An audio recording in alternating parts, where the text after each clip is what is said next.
Hey everyone, Hey guys. welcome to another Travel Therapy Mentor video. Tonight we're going to be talking about burnout and avoiding burnout or combating burnout as a travel therapist.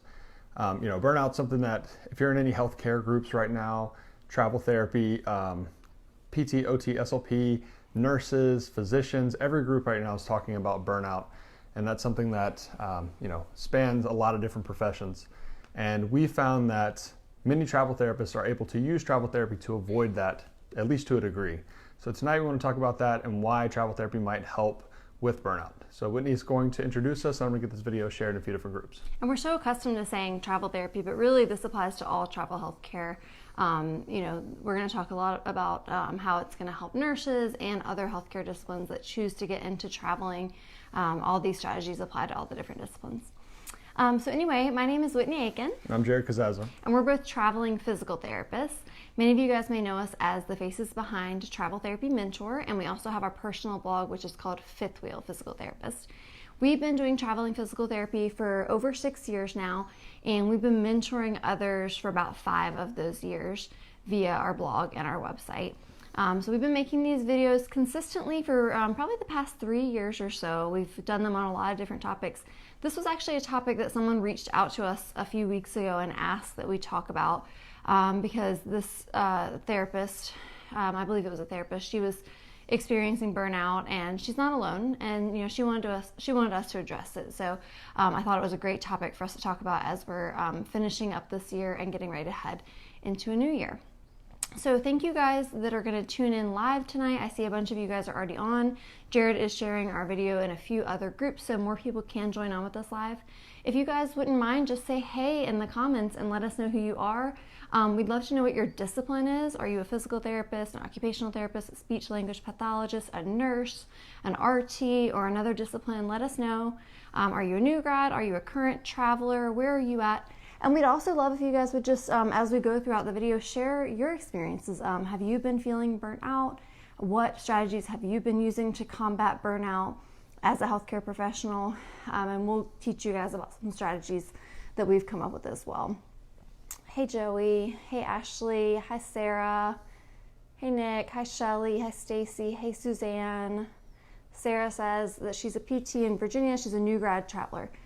So thanks guys, thanks for tuning in. And I know a lot of you guys will watch later on the replay or listen later on the podcast. We appreciate you guys as well. As we're getting started on our video tonight, I did also want to make a couple of announcements. We are doing some sales right now for Cyber Weekend, if you will, Black Friday, Cyber Monday. We are running a sale on our comprehensive travel healthcare course.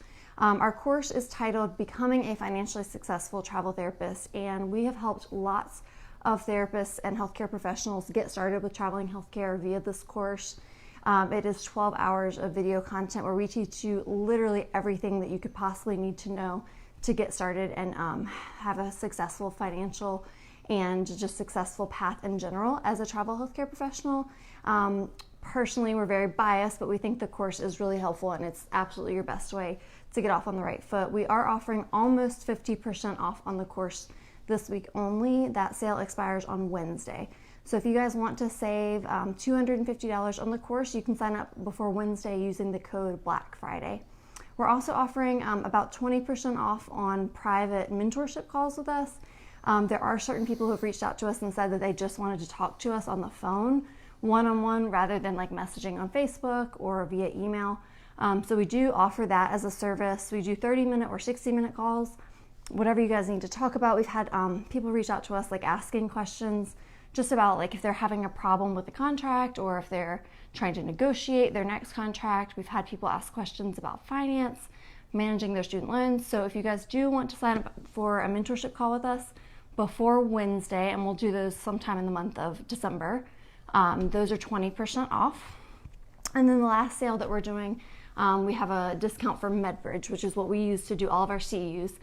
I personally have a ton of CEUs to get done before the end of the year for my athletic training license to maintain that, because I found out that a lot of my PT ones are not going to carry over into my athletic training license this year, unfortunately. So I'm going to be on MedBridge a lot in the next 4 weeks, but you guys can save and get not only a full year, but 13 months. They add on an extra month during the holidays. So basically, if you sign up now for MedBridge, you'll get all of December and then all of 2022, and you save $175 off. The code for that one is TTM 2021. So those are some sales going on right now if you guys are interested. But let's dive into tonight's topic. Yeah, so like we mentioned, burnout is a very, very common topic nowadays. It makes me feel really bad going into some of these groups sometimes and seeing how dissatisfied people are with their career choice. And it also makes me feel really bad for new grads coming in these groups and seeing current clinicians talk about how much they don't enjoy their job. And then this person that's maybe a second or third year in school, they already have a ton of time invested in school, thinking about, okay, well, great, now I'm going into this job that all these people online are saying they hate. And I've seen a lot of students say like, hey, all I ever see in this group is negativity and like how bad the job is and all that.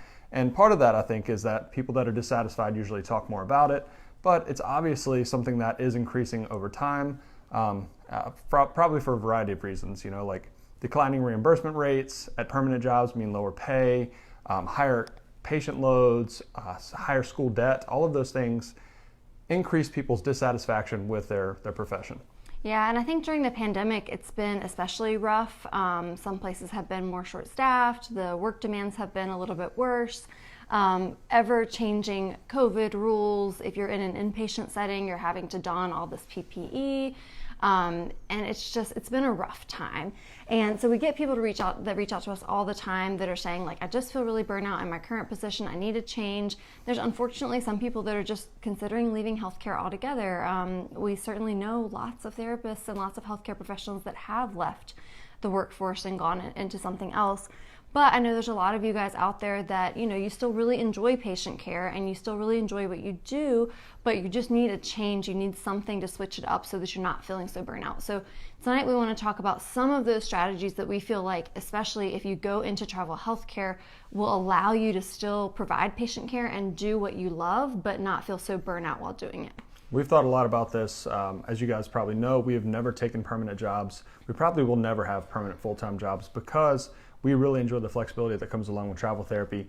And I think a lot of times when people get into travel therapy, they realize that suddenly they have a renewed kind of vigor for the job that they're doing, because there's just a lot of things that go into a permanent job, going day in, day out, the monotony, the work drama, issues with coworkers, issues with patients that you don't have to deal with as much when you're a traveler. So we believe that travel therapy or travel healthcare in general is a great way to combat some of the burnout that permanent therapists feel. Absolutely. So the number one thing I think that really makes travel healthcare help you avoid burnout is the short-term commitment of the contracts. So there's just something really different about going into a job and knowing that it's only temporary. And I don't mean to say that like you're not going to do as good of a job or you're not going to be as good of a healthcare professional, but you just know that there's an end in sight if you get into a job that's not perfect for you. Whereas unfortunately, especially say you're a new grad and you take your first job and you're like, oh, this is going to be my permanent job, I'm going to be here forever. And then you find out it's not all that you thought it was going to be, or say you've been in a job for a while and a new management comes in and it's just not great, and you don't want to be the employee that puts in their notice. You don't want to quit something. But if you're a travel healthcare provider and you get into a bad situation or something that you don't like, there's just this peace of mind in knowing that it's short term and that you're not going to have to do it forever.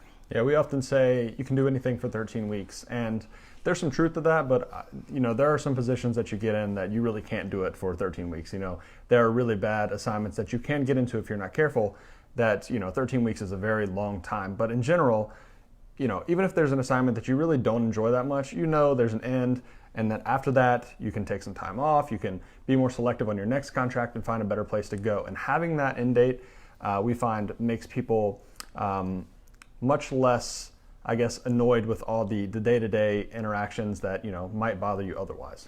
And just moving around often and switching after one short-term contract to another short-term contract, it just keeps it a little more exciting. It keeps things more fresh. Maybe it requires you to try out new skills that you haven't used in a while. And that brings us to our second point. With travel healthcare, you do have the ability to switch settings. So you don't have to feel so stuck in one setting. Maybe you decide to switch to one that you feel is less physically or mentally taxing. Like say you've been working acute care, you've been in the ICU and it's been really tough, and now you're like, I'll go to something a little more laid back. I'll go to a different setting, like maybe skilled nursing or inpatient rehab or outpatient. And if you really are fresh on your skills, and you can even switch between like adults and peds if you have those skills for both, it can make a huge difference switching settings. This is something that I personally experienced my first 15 months or so out of school. Tried to work as much as possible. All of them were outpatient jobs pretty much. I did a little bit of acute care, but mostly outpatient. And by then I started to feel a little, working overtime, working PRN, I started to feel a little burnout with outpatient. I took a skilled nursing job, which, skilled nursing isn't great, but it felt like a whole different profession to me. Like everything was new. And for the first few weeks there, I felt like, wow, this is, very different. I can learn a lot here. I can, expand my knowledge here. And having that switch felt really good. And then once I got done with skilled nursing and went back to outpatient, I appreciated it more, which was a really nice thing as well. Yeah, so we hear from a lot of travelers that they utilize that strategy, switching between settings, not only to keep their skills sharp, but just to avoid that burnout and getting too stuck in a routine and just not enjoying the setting that you maybe once loved. Sometimes it's nice just to switch it up. Yeah, Suzanne said my contract in January is outpatient, inpatient split. That's actually a job that we really enjoy. We like those smaller hospitals that do a lot of mix between inpatient and outpatient. When you're not as busy in inpatient, you see outpatient evals and things like that. And that's another way that you can mix things up kind of and not just be, day-to-day monotony of seeing the same types of evals, same types of patients over and over. And with that said, it may not even be switching the setting altogether, but a new location in the same setting could be completely different. Like you could be working at an outpatient clinic as a therapist where they're running you in the ground and you're seeing 15 to 20 patients a day, and then your next contract you find like say a hospital-based outpatient where it's one-on-one for an hour, max 8 patients a day, and it could be completely different. Or say that you're an acute care therapist or an acute care nurse or other specialty in the hospital. If you go from a really big level 1 trauma hospital where you've got a ton of COVID patients and you've got a ton of really serious cases, and then you go and work in a sleepy little rural hospital with 20 beds, that could really switch things up for you and make you appreciate what you do more and just give you time to breathe. Yeah, and kind of along with that, having the end in sight, switching jobs frequently, you can avoid a lot of the workplace drama. We just made a meme about this last week, and we got some comments and messages about that.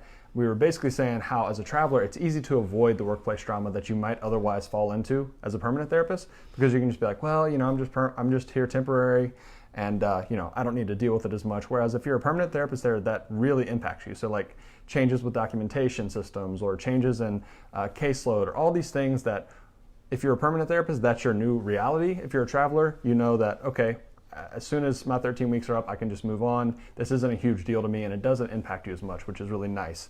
So being able to avoid some of that drama, I'm sure you guys know in clinics, there's always like little things, little issues that pop up in the drama in the workplace that you really don't have to get involved with as much when you're a traveler. Yeah, it's nice just not to have to worry as much about like the drama or the politics, if you will, of the facility where you're working. You also don't necessarily have to take on like a lot of extra responsibilities. So if you're a permanent employee there, they might be adding extra things onto your duty list beyond just patient care. Like maybe they're having you do some paperwork, make some calls, manage some back office stuff.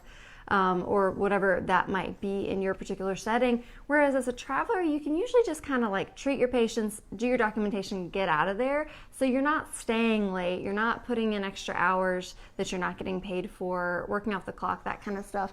And you're not having all these added responsibilities that are sometimes part of a permanent job, and that can really make a big difference. We hear that a lot. We've never taken permanent jobs, but working in the different clinics that we go to, we hear all the time therapists talking about like little extra things they have to do, especially salaried therapists where they're not going to get paid overtime. A lot of time the manager or the clinic owner is trying to push them to market or get out and do things on top of their normal patient care caseload. Whereas us as travelers, we've never had to do that. And there's this idea that travelers get worked really hard and they get the hardest patients and all that stuff. That has never happened to us. And the majority of the time we work significantly less hours than the permanent staff because they're salary. And if the management pushes them to work extra hours, they don't lose any money by doing that, the facility. Whereas if they push us to work extra hours, for us to go do marketing and things like that, they pay a huge overtime rate for us to do those things. So usually they're like, oh, okay, well, we don't want you to do that. We'll have someone else do it. And that's an advantage of being a traveler. Yeah. I see a bunch of you guys are leaving comments and asking questions. We will go through all of your questions at the end. So if you have questions that you want to ask us, type them in the comments. If you want to share some feedback about your personal experience with burnout, with your personal experience about being a traveler or thinking about getting into traveling, please leave it in the comments. And if you agree or disagree with anything we've said, not everyone has the same experience travel. We've done it for a while now, but some people have significantly different experiences than us. Yeah, definitely. Also, if you guys are getting value out of this video, if you're learning anything, if you're enjoying it, we would love if you would hit that thumbs up button and just show us that you appreciated the video. All right, so another big reason we think that travelers are able to avoid burnout, and someone already mentioned this, I saw in the comments, you're able to take time off between contracts.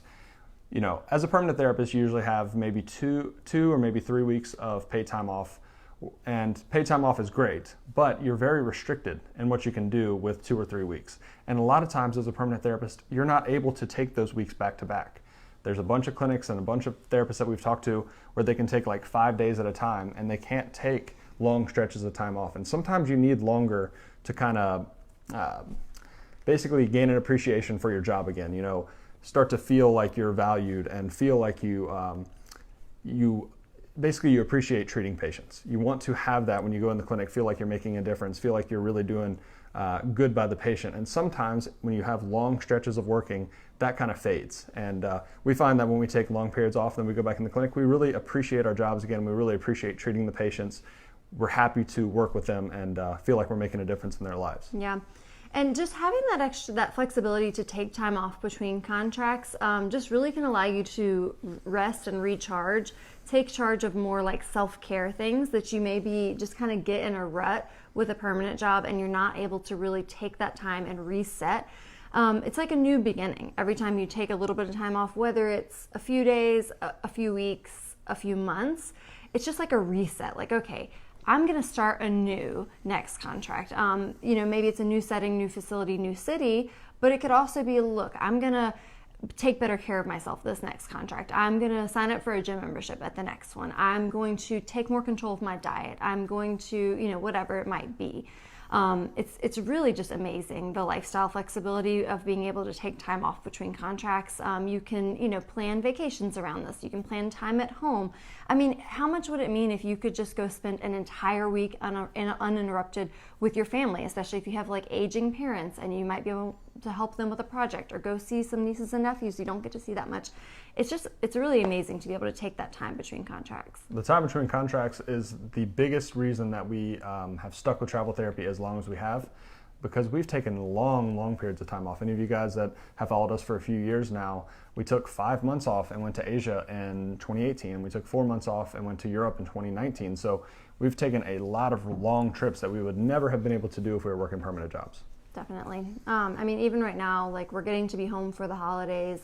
And a lot of you guys might think like, well, I could be home for the holidays with a permanent job too. I just work at home, right? But you might be working the entire time that you're home and you definitely may not appreciate that time that you're home as much. But now we're like not working, we're just home and get to be home and get to help our parents with things and see our friends and whatever. So it's been really great for us. Yeah, so the last thing that we have here, why we think that travel really helps avoid burnout, is the higher income. And I see a lot of you guys talking about pay in the comments. Pay is really high right now for travelers, especially for travel nurses, travel respiratory therapists, but even travel PT, OT, SLP, the rates are all the highest we've seen in our entire time of traveling, over 6 years, and probably much longer than that. It's probably some of the highest rates right now in the last 10 years, which is wonderful. And when you compare that with what some people are making in their permanent positions, you can make 2 or sometimes 3 times as much. We've heard a lot of permanent therapists that leave their jobs, they start taking these high-paying travel contracts, and they're making 2.5 times what they were making at their permanent position.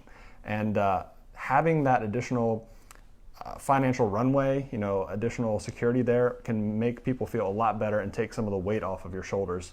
A lot of the stress that you have and the burnout that you have at least from what we see, is related to finances. So making a lot more money can really resolve that. Yeah, because if you are in a permanent job and you're not only feeling like you're being overworked, you're feeling burnout, you're also feeling like you have no escape because you have these bills, these debts, these student loans that are weighing down on you, and you're like, I have to work this job to make this money to be able to pay this off. And maybe it's even driving you to work overtime or work a second job, like pick up a PRN job on the weekend, and maybe you're just running yourself into the ground because of finances. That's a lot of the reason why people work so much, is to meet their financial goals. So now suddenly, if you can make the same or a lot more with travel healthcare while taking more time off and having all this lifestyle flexibility, it just takes that weight off your shoulders to be able to meet some of your financial goals, so you're not running yourself into the ground just to pay those bills. We've written and we've made videos in the past about semi-retirement, is what we call it.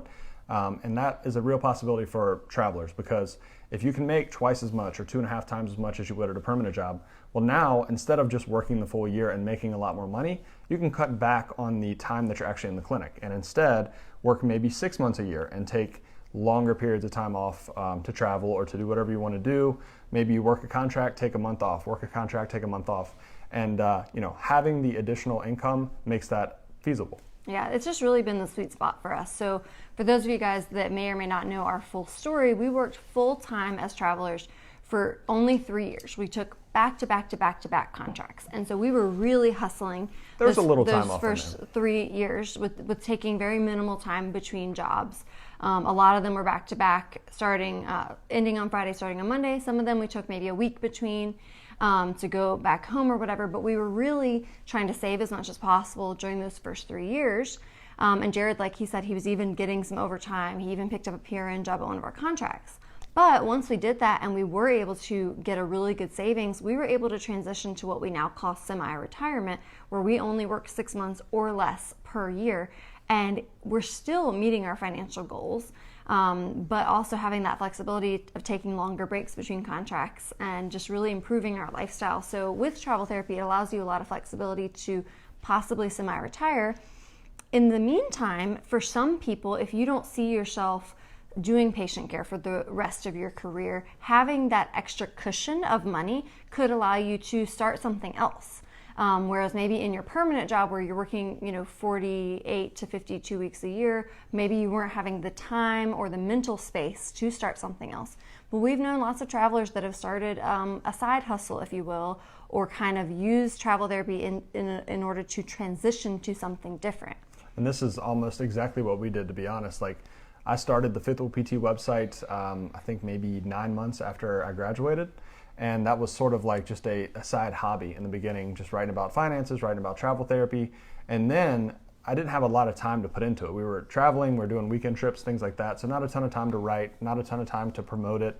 But then when we had the time to travel, go do things, had more free time, then we were able to really double down on that and turn it into more of a income generating business instead of just a side hustle, a hobby type thing. Absolutely. So I really think that travel healthcare can be the mecca for some people that's going to help them not only get out of debt and get out of being burnt out, but if your ultimate goal is to not do patient care forever, or maybe just transition to where you are able to financially afford to work part-time and still value and enjoy your job with patient care, I really think that travel healthcare can help you guys get to those goals and enjoy the reason why you got into healthcare in the first place more without feeling so burnt out. Yeah, and some of the permanent therapists that we talk to, they are in such a financial position that they feel like they need to work multiple jobs or they need to work a lot of overtime just to make ends meet. And so just even if you traveled the same number of weeks per year, but you only worked 40 hours a week instead of 50 or 55 hours a week, that alone might be enough to make you feel better about the job and make you not spiteful or feel like you're being taken advantage of as a healthcare professional. Right. And obviously, just with the financial part, so many healthcare workers just feel as though they're being underpaid for the work that they're doing in their permanent job.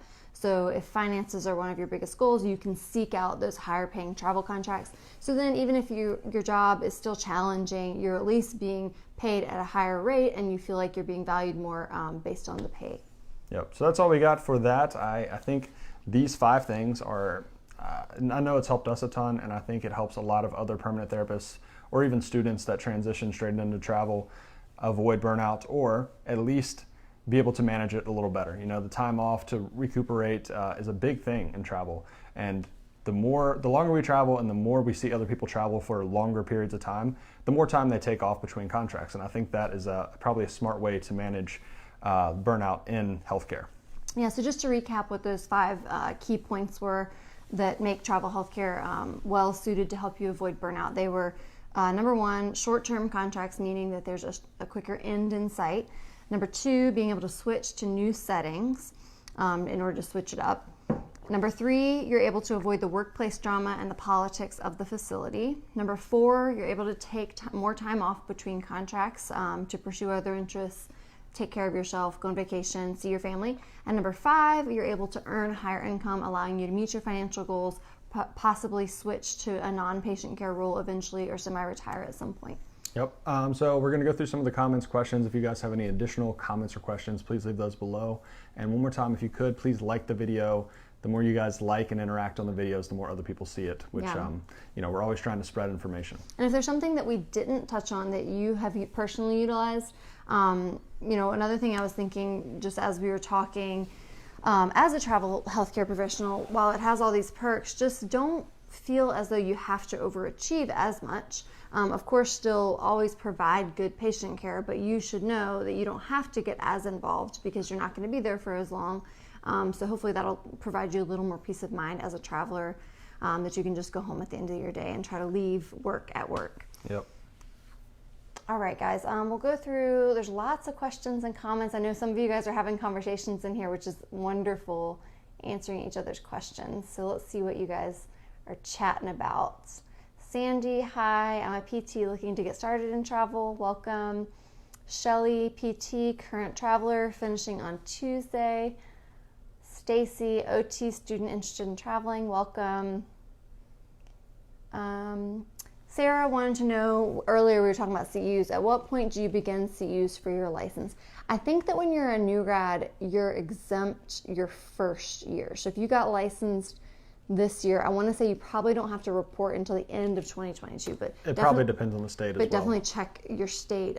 Just Google. So you're in Virginia, just look, Virginia PT Board and look at the CEU requirements. But probably it'll be when you renew your license for the next time, which will probably be the end of 2022. That's usually when you report them, is during the renewal process. Shelly mentioned that traveling helps her because she gets the time off between jobs. Yeah, that's 100%. A big thing. Hey, George. Suzanne. She mentioned that she needed a break from acute care and is now working part-time in outpatient. I could definitely see that right now with COVID especially. Yeah, acute care is a tough place to be right now, I would imagine.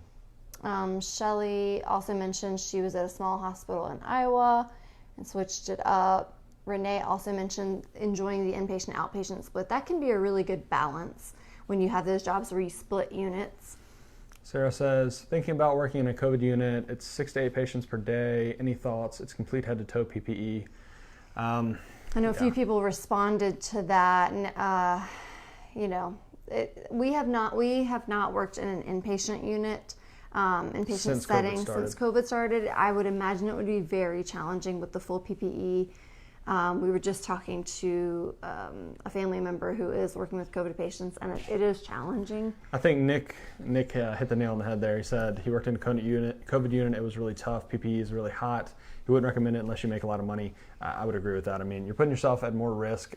Being in PPE all day is taxing, so you want to be compensated well for that. Yeah. Sarah did mention that the pay was insane, so there is that. They are trying to compensate to offset. So that goes back to you can do anything for 13 weeks. That's the way I would look at it. But Shelly does mention there's a reason, and I would be cautious. So you do have to take into account, why are they paying a lot? Are they desperate to get somebody there? And it's very important that you ask a lot of good questions, always on your phone interview with the facility, to get an idea of what you're going to be getting into. Because definitely, I know that a lot of our friends working in COVID are feeling pretty burnout, COVID units. Renee says, I'm a PTA. I'm wanting to start traveling again at the beginning of the year. Congrats, Renee. Yeah, finally the PTA market is improving, so hopefully you'll be able to find something that fits you well. Nick says, bye. I'll be seeing you too in San Antonio if you go to CSM. Fingers crossed, we were hoping to go to CSM. We're trying to work out some of those details now because it's really right around the corner. It's like 2 months away. Chances are we'll be there, and if nothing changes with COVID, we should have a big meetup there, so hopefully we'll meet some of you guys there. So stay tuned. Kyle says, I'm a perm PT here. I was burnt out even before the pandemic. I'm currently burnt to a crisp. That's awful, Kyle. I switched from private practice to geriatrics for a few years. Travel PT is a strong consideration for everything that you guys have discussed. Yeah, when you're young in your career, you don't have a family, we think that travel is a very good option, especially right now where there's a ton of jobs. You can be very selective, you get paid really well. There's a lot of benefits right now. Yeah. And we'll definitely be chatting with Kyle some more about his transition to travel. Shelly says, I sure have appreciated the info that you've shared. I'm in the semi-retired world. Congratulations, Shelly. 2 contracts back-to-back this year. I maxed out my Roth and now looking forward to a long break. Nice. That's awesome. Yeah. That's a weight off your shoulders. It feels good to be able to take a long period of time off. Sarah replied and wanted to know if we could explain how to max out your Roth. Jared. A Roth account is just a retirement account that's with after-tax dollars. You fund it with dollars that you already paid taxes on out of your paycheck, and at age 55, you're able to withdraw from that account tax-free. You're able to invest in normal funds in that account, either individual stocks, ETFs, mutual funds, whatever you want to invest in that account. It grows over time, and then when you retire, you can withdraw that money tax-free. Regardless of whether you choose a Roth account or a traditional IRA or your 401k, whichever account, basically the bottom line is just trying to invest early in your career and start maxing out, or whether or not you have enough money to put aside to max out yet, at least putting some money aside in a 401k or an IRA. Sarah, we have articles about this on our blog. Jared has written a ton about that kind of stuff on our Fifth Wheel PT blog under the finance section. We also talk a ton about this in our online course. So in our course that I explained earlier, Becoming a Financially Successful Travel Therapist, we not only talk about just like the basics of getting started as a traveler, we also talk about how to utilize that money for good, to pay off your debts, to start investing early in your career. So we go into a lot of detail about investing as a therapist or as a healthcare professional. And that's how we're able to get in good shape so quickly. We took all the money that we made as travelers, kept our expenses really low, invested that intelligently, and now the investments have done really well. So now we're in very good financial shape. All right, Stacy says, I was advised not to start my career in travel because of the potential lack of support and mentorship. What are your thoughts on this? And also, do you have any advice on how to make sure to get a placement with good mentorship? So I just finished an article on this just a few days ago that will be out on the blog probably in the next week or two. This is something we get asked about a lot, and it really depends on what you need as a new therapist, because we started as new grads, and within the first 2 years or so of traveling, we worked with a ton of therapists. And when we went from clinic to clinic, I would talk to each therapist. I would listen to how they communicated with patients. I would ask them about treatment ideas. I'd ask them about evaluation techniques. And I learned so much from the variety of therapists. So you might not have like one-on-one mentorship that you sometimes get, not always at permanent jobs, but you're able to learn from so many different therapists that I feel like I was a much better rounded clinician after traveling for 2 years than I would have been if I would just settle down in a permanent job and worked with 1 or 2 other therapists. So it really depends. But in terms of like trying to get a good contract, you have to ask that question in the interview because every contract's different. My first travel job, I had a lot of mentorship there as well, which really helped. So, if you find the right contract, you can get a lot of mentorship and still get all the benefits of travel and also learn from a bunch of different clinicians. So it all depends on the situation, but make sure to ask that in the interview. If you feel like that's something you really need, make sure there's at least going to be other people of your same discipline at the facility so that you can learn from them. And ideally, if you really need it, maybe there's some kind of program that they can help you with or something like that. Yeah, mentorship can come in different forms as a traveler. You definitely want to ask during your interview for your first job to make sure there will be another clinician of your same discipline working in like all the time with you. Maybe or maybe not, will they have the opportunity to mentor you side by side, but you at least want to have somebody that you can ask questions, bounce ideas off. Sometimes they'll try to pull the wool over your eyes by saying like, yeah, we have another PT, but like she's at this other clinic that's nearby. You could always call her. It's ideal if you work side by side or in the same facility with somebody of your same discipline for that first contract. But you could also, sometimes the travel company will have a clinical liaison that you can talk to on the phone if issues come up, or they'll provide you with like a current traveler who can be your mentor, that you'll have their phone number and you guys can talk. We also encourage you to keep the line of communication open with old CIs, old professors, other types of mentorship that you can just bounce ideas off of outside of work. But definitely for that first contract, try to get somebody in the clinic of your same discipline. And as far as being advised not to travel for your first contract or right out of school as a new grad, it certainly is not for everybody. We don't want to try to pretend like every new grad is coming out of school and ready to travel right away. We did it, we had a good experience, but we also know travelers that didn't have a good experience. So you have to be honest with yourself and know if you really feel prepared to travel. It's not for everyone. Absolutely. Renee says, I have experience as a travel PTA. I know there are a lot of CODAs and PTAs that are interested in traveling, but they're fearful at times. Would you do a video that includes PTA and CODA market? I know that changes are going to take place January 1st. So we just recently did a video talking about the travel therapy job market in November. So if you want to scroll back, I think it was like 2 videos ago, we did our job market update, and we did talk about all disciplines, including PTA, CODA, PT, OT, SLP. In general, the PTA market has picked up. It's definitely not as good as it was pre-COVID, pre-PDPM and PDGM changes.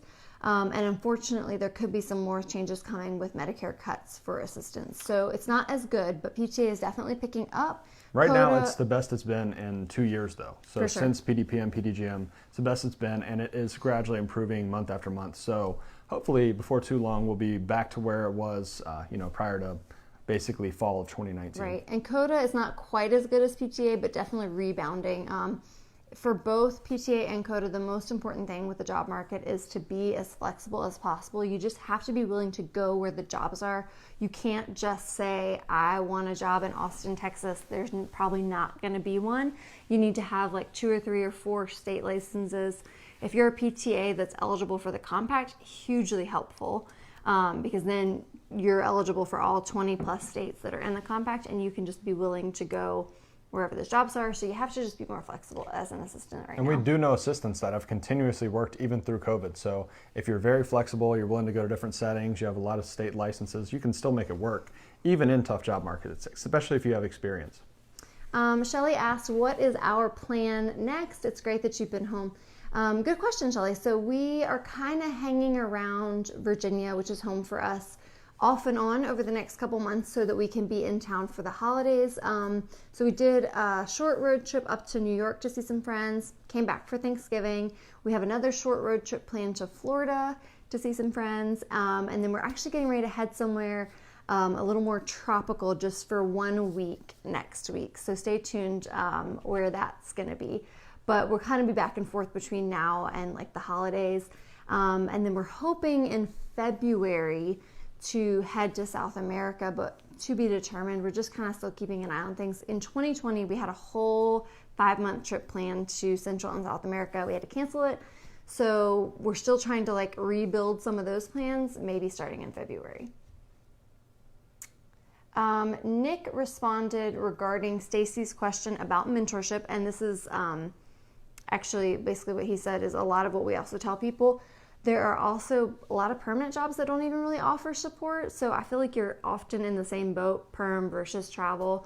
Yeah, a lot of at least my classmates and new grads I've talked to, they'll go to a permanent job that says they have mentorship, and all that means that there's another therapist there that you can ask questions. And that's how most travel jobs are as well. So you just have to keep that in mind, that mentorship is not all created equal. Some have very good mentorship programs for new grads at perm jobs. Some say they have mentorship. It's not really. It's just another therapist there. And then Renee responded regarding the mentorship. I would go for it. I was a new grad PTA in 2007. I worked at a small hospital in Washington State. I was in the same assignment for 9 months to get experience, and I received mentorship. So great advice there, Renee. That's also a really good strategy and one that Jared utilized. His very first travel job, he extended it twice and stayed for 9 months. And talk about mentorship, like that was an excellent position to be in as a new grad. Even better if you could talk with your recruiters as a new grad and say that you'd rather get into a gig that's going to be 6 months off the bat. There's quite often contracts that will take you for 6 months off the bat, and that will allow you to have a better experience. Yeah, I enjoyed my first assignment so much, I almost stayed there a full year. So if you can get in a situation where you're making travel money, you still have a little bit of that permanent job life, you still get mentorship, that's kind of the best of all worlds. Oh, Sarah said, my current CD went to school with Whitney. Small world. Sarah, I don't know if you want to share their name, or you can just send me a message. That is funny. I'd be interested to know where you're at and who it is. Okay, a couple more questions here. Suzanne says, is $45 an hour high? I thought you wanted it to be around 20. It really depends on the job, because there are situations where if it's a really high paying job, lately we've seen some that have a very high taxable rate, but they also have maxed out stipends. So there are situations right now where the jobs are paying so much that they can't allocate any more to your stipends, your housing, your meals, your incidentals. Those are maxed out for the area that you're in, and that's set by federal guidelines. So if they max out all those stipends, the only other place that can go is either reimbursements. There's only so many reimbursements, and then it goes to your taxable pay. Yeah. So if it's a situation where the job pays really high, you might get a much higher taxable rate. That's not a bad thing. It's great to make more money. And Suzanne, if I'm not wrong, I believe that you're in California, so you could be looking at some of those jobs. We just recently referred a therapist to one of our recruiters, and they sent us the pay package to look over, and it was a job in the Bay Area.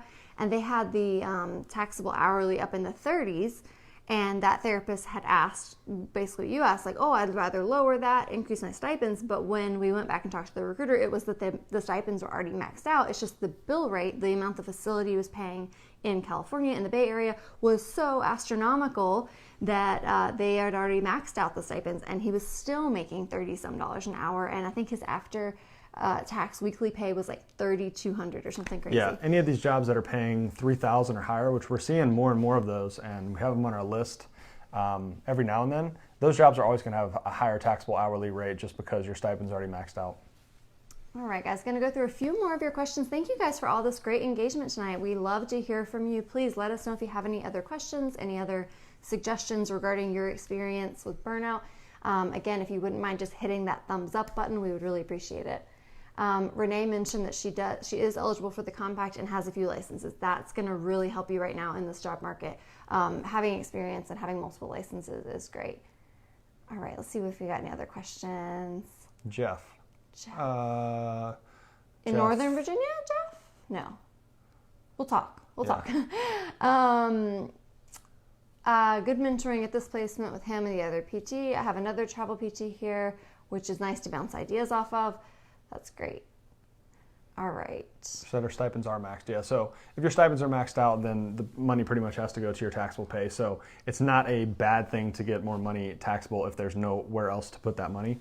That's a good problem to have for sure. Absolutely.